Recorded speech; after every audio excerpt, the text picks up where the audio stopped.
Okay? 3, 2, 1. Naramdaman ko po ang love and pagiging enjoy lang po ng mga coach and dahil po napakabait po ni Coach Julie and napakahusay din po. Ayun po.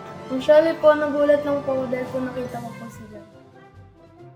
Na-shock ako at happy at the same time kasi noon napanood ko lang si Coach Julie sa TV.